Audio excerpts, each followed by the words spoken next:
പ്രിയപ്പെട്ടവരെ, first on report. പഞ്ചലോഹ വിഗ്രഹം വാങ്ങിയ ഡി മണിയെക്കുറിച്ച് നിർണായകമായ കണ്ടെത്തലുമായി ശബരിമല സ്വർണ്ണക്കൊള്ള കേസ് അന്വേഷിക്കുന്ന SIT. ഡി മണി എന്നാൽ ഡയമണ്ട് മണി. ദിണ്ടിഗൽ സ്വദേശിയെ ബാലമുരുകൻ എന്ന് യഥാർത്ഥ പേര്. മണി പ്രമുഖ രാഷ്ട്രീയ പാർട്ടിയുമായി, തമിഴ്നാട്ടിലുള്ള പ്രമുഖ രാഷ്ട്രീയ പാർട്ടിയുമായി ബന്ധമുള്ളയാളാണ്. പത്മനാഭസ്വാമി ക്ഷേത്രത്തിലെ വിഗ്രഹങ്ങൾ കടത്താനും ശ്രമമുണ്ടായെന്നും അന്വേഷണ സംഘത്തിന്റെ നിർണായക കണ്ടെത്തൽ. 1000 കോടിയുടെ പുരാവസ്തു കടത്തിന് പദ്ധതിയിട്ടെന്നാണ് വ്യവസായിയുടെ മൊഴി. ഇതിൽ 500 കോടിയോളം രൂപ കൈമാറിയെന്നും ഞെട്ടിക്കുന്ന വിവരം. 2020 പണക്കൈമാറ്റം നടന്നതെന്നും വ്യവസായി മൊഴി നൽകി. മണിയിൽ നിന്നും ലഭിച്ച വിവരങ്ങളുടെ അടിസ്ഥാനത്തിൽ ഉണ്ണികൃഷ്ണൻ പോറ്റിയെ ഇന്ന് വീണ്ടും ചോദ്യം ചെയ്യും. ഹരിമോഹനും TV പ്രസാദുമുണ്ട് കൂടുതൽ വിവരങ്ങളുമായി. ഹരിമോഹൻ, ഞെട്ടിക്കുന്ന വിവരങ്ങളാണ് പുറത്തു വന്നുകൊണ്ടിരിക്കുന്നത്. 1000 കോടിയുടെ പുരാവസ്തു കടത്തിനാണ് ഇപ്പോൾ ഈ സംഘം ആസൂത്രണം ചെയ്തതെന്നാണ് മനസ്സിലാക്കുന്നത്. അതിൽ 500 കോടി രൂപ ഈ ഉന്നതന് ഡി മണി കൊടുത്തു എന്നതാണ്.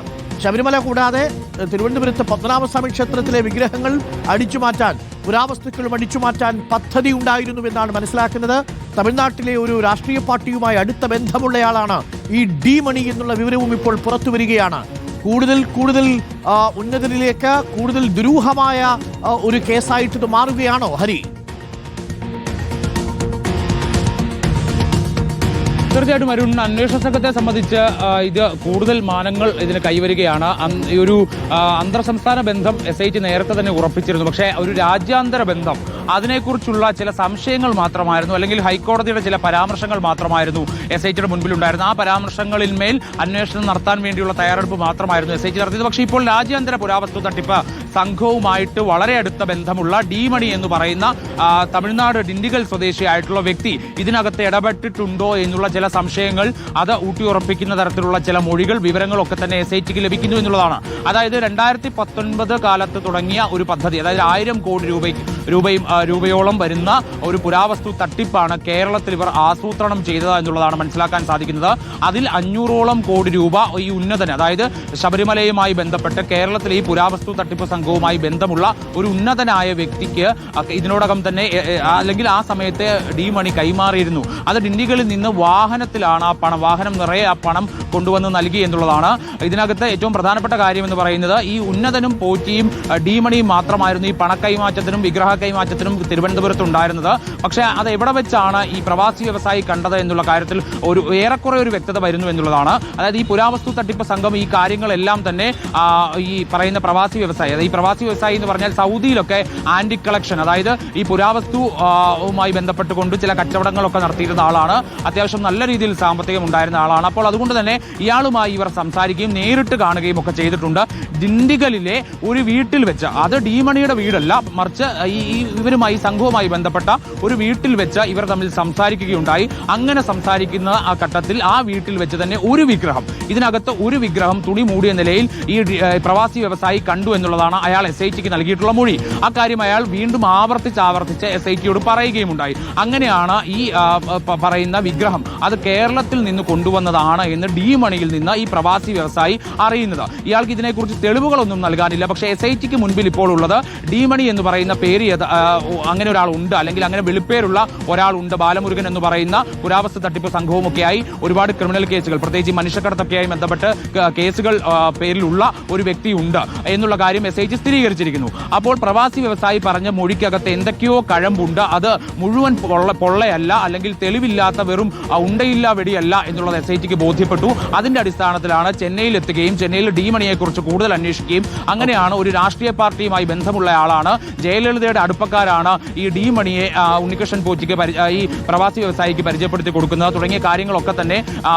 SITക്ക് മനസ്സിലാവുകയും ചെയ്തു. അതുകൊണ്ട് തന്നെ ഇന്നലെ ഇയാളെ 2 മണിക്കൂറോളം ഒരു പ്രാഥമിക വിവരശേഖരണം, അതായത് എന്താണ് ഡി മണിയുടെ ബിസിനസ്, അയാൾ ഇപ്പോൾ എന്താണ് ചെയ്യുന്നത്, ഈ പറയുന്ന 2019 കാലഘട്ടത്തിൽ എന്താണ് ചെയ്തത്, അന്ന് കേരളത്തിൽ വന്നിട്ടുണ്ടോ തുടങ്ങിയ കാര്യങ്ങളിൽ ഒരു വ്യക്തത, അതാണ് ഒരു പ്രാഥമിക വിവരശേഖരണം മാത്രമാണ് ഇന്നലെ നടന്നത്. പക്ഷേ ഇന്ന് ഒരു വിശദമായ മൊഴി തന്നെ ഇയാൾ ഇന്ന് രേഖപ്പെടുത്തും. ഒപ്പം തന്നെ ചെന്നൈയിൽ അത്തരത്തിലൊരു മൊഴി എടുപ്പ് നടക്കുമ്പോൾ സമാന്തരമായിക്കൊണ്ട് കേരളത്തിൽ ഉണ്ണികൃഷ്ണൻ പോറ്റി, അതായത് ഡി മണിയും പ്രവാസി വ്യവസായിയും ഈ ഉന്നതനുമൊക്കെയായി അടുത്ത ബന്ധമുള്ള ഈ കേസിലെ 1-ാം പ്രതി ഉണ്ണികൃഷ്ണൻ പോറ്റിയെ ചോദ്യം ചെയ്യാനും കൂടി SIT ഒരുങ്ങുന്നു എന്നുള്ളതാണ്. ഇതിന് കഴിഞ്ഞ ദിവസം തന്നെ കോടതി അനുമതി ലഭിക്കുകയും ആദ്യം ഈ പ്രവാസി വ്യവസായി മൊഴി നൽകിയ സമയത്ത് ഉണ്ണികൃഷ്ണൻ പോറ്റിയെ ആദ്യഘട്ടത്തിൽ ഈ കരമന സ്പെഷ്യൽ സബ് ജയിലിൽ വന്നിട്ട് ചോദ്യം ചെയ്യുകയും ഉണ്ടായി. ആ ചോദ്യം ചെയ്യുന്ന ഘട്ടത്തിൽ ഈ പൂർണ്ണമായിട്ടും, അതായത് പ്രവാസി വ്യവസായി പറഞ്ഞിട്ടുള്ള എല്ലാ മൊഴിയും പൂർണ്ണമായിട്ടും പോറ്റി നിഷേധിക്കുകയായിരുന്നു. പക്ഷെ തൽക്കാലം ആ ആ ചോദ്യം ചെയ്യൽ അവിടെ അവസാനിപ്പിച്ച് ചെന്നൈയിലേക്ക് പോകാനാണ് SIT തീരുമാനിച്ചത്.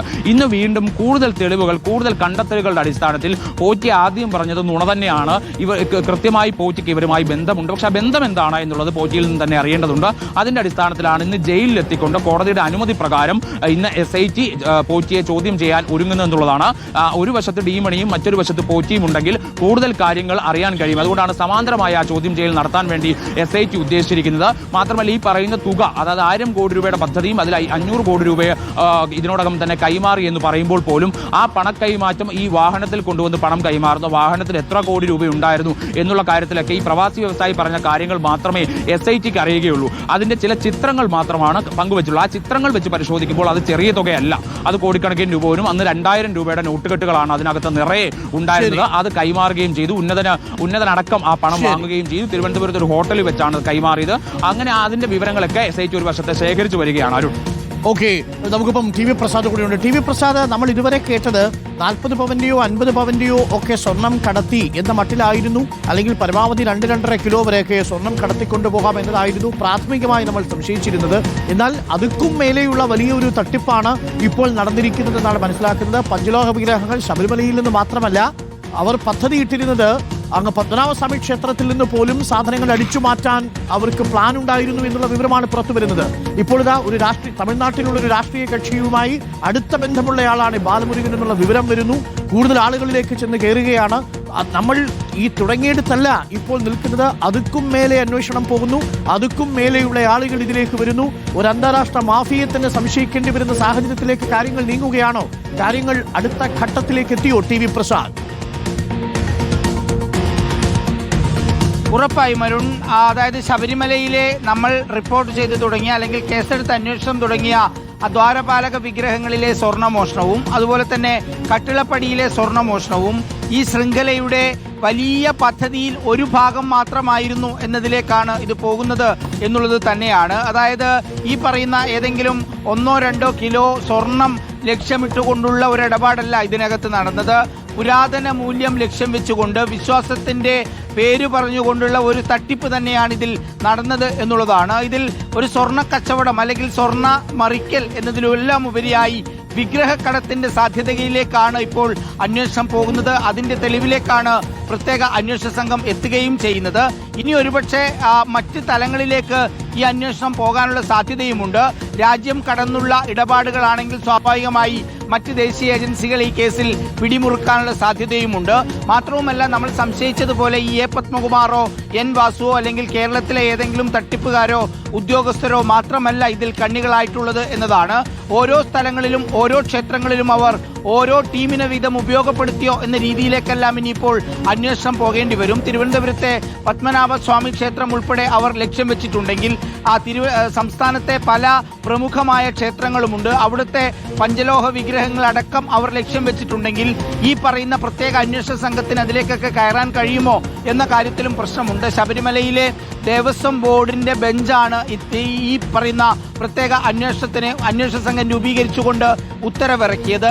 ഇനിയിപ്പോൾ അതിന്റെ അന്വേഷണത്തിൽ മറ്റ് പ്രധാനപ്പെട്ട തെളിവുകളിലേക്ക് കൂടി കടക്കുന്ന സമയത്ത് സംസ്ഥാനത്ത് ആകെയുള്ള ക്ഷേത്രങ്ങളിൽ നിന്ന് എന്തൊക്കെ കാര്യങ്ങൾ നഷ്ടപ്പെട്ടുവെന്നും അതിന്റെ ശൃംഖലയിലേക്ക് ഇത് വരുമോ എന്നൊക്കെയുള്ള അന്വേഷണത്തിലേക്ക് ഇത് പോവുകയാണ്. മാത്രമല്ല, സംസ്ഥാനത്തെ മറ്റ് പല ഉന്നതരും ഇതിന്റെ ഭാഗമായിട്ടുണ്ടോ എന്നുള്ളതെല്ലാം അന്വേഷണത്തിന്റെ പരിധിയിലേക്ക് വരികയാണ്. ചുരുക്കം പറഞ്ഞാൽ, അരുൺ പറഞ്ഞു തുടങ്ങിയതുപോലെ നമ്മൾ ഇവിടെ റിപ്പോർട്ട് ചെയ്ത് തുടങ്ങിയ അന്വേഷണം തുടങ്ങിയ ശബരിമലയിലെ സ്വർണ്ണക്കൊള്ള ഒന്നുമല്ല എന്ന നിലയിലേക്കുള്ള വിവരങ്ങളാണ് ഇപ്പോൾ പുറത്തേക്ക് വരുന്നത്. ഡയമണ്ട് മണിയിൽ തുടങ്ങി ഉണ്ണികൃഷ്ണൻ പോറ്റി വരെ നീളുന്ന ആ ശൃംഖലയ്ക്കകത്ത് ആരൊക്കെയുണ്ട് എന്നും ഏതൊക്കെ ആളുകളാണ് ഇതിന്റെ ഭാഗമായെന്നും വരുന്ന ദിവസങ്ങളിൽ മനസ്സിലാക്കാൻ കഴിയുമെന്നാണ് നമ്മൾ പ്രതീക്ഷിക്കുന്നത്. ഡയമണ്ട് മണിയെ ഇനിയും ചോദ്യം ചെയ്യും. കൂടുതൽ വിവരങ്ങൾ വരും. ഈ വിഗ്രഹങ്ങൾ എങ്ങോട്ടേക്ക് പോയി, എവിടെ നിന്നെടുത്തു, കൂടുതൽ പദ്ധതികൾ ഇവിടെ, ഉത്തരം വരാനുള്ള ഒരുപാട് ചോദ്യങ്ങളുണ്ട് നമുക്ക് മുന്നിൽ. Arun, thank you. TV പ്രസാദും ഹരിമോഹനുമാണ് വാർത്തകൾ നൽകിയത്. പ്രിയപ്പെട്ട പ്രേക്ഷകരെ, ഇതൊരു ചെറിയ കളിയല്ല. 1000 കോടിയുടെ തട്ടിപ്പിനാണ് പദ്ധതിയിട്ടിരുന്നത്. 500 കോടി രൂപ കൈമാറി എന്നൊരു മൊഴി വരുന്നു. അതും ഡയമണ്ട് മണി. ആ ഡയമണ്ട് മണി എന്ന ബാലമുരുകൻ, ഡിണ്ടിഗലിലെ ബാലമുരുകൻ, ADMKയുമായിട്ട് അടുത്ത ബന്ധമുണ്ട് എന്നുള്ള മൊഴി വരുന്നു. വളരെ പ്രധാനപ്പെട്ട ചില വിവരം. ഏത് ഉന്നതനാണ് ഈ 500 കോടി കൈമാറിയത് എന്നുള്ളതാണ് SIT ബാലമുരുകനെയും ഉണ്ണികൃഷ്ണൻ പോറ്റിയും ഒരുമിച്ച് നിർത്തി ചോദ്യം ചെയ്യും. കാര്യങ്ങൾ പുറത്തു വരട്ടെ. അയ്യപ്പനെല്ലാം പുറത്തു കൊണ്ടുവരും. പ്രിയപ്പെട്ട പ്രേക്ഷകരെ,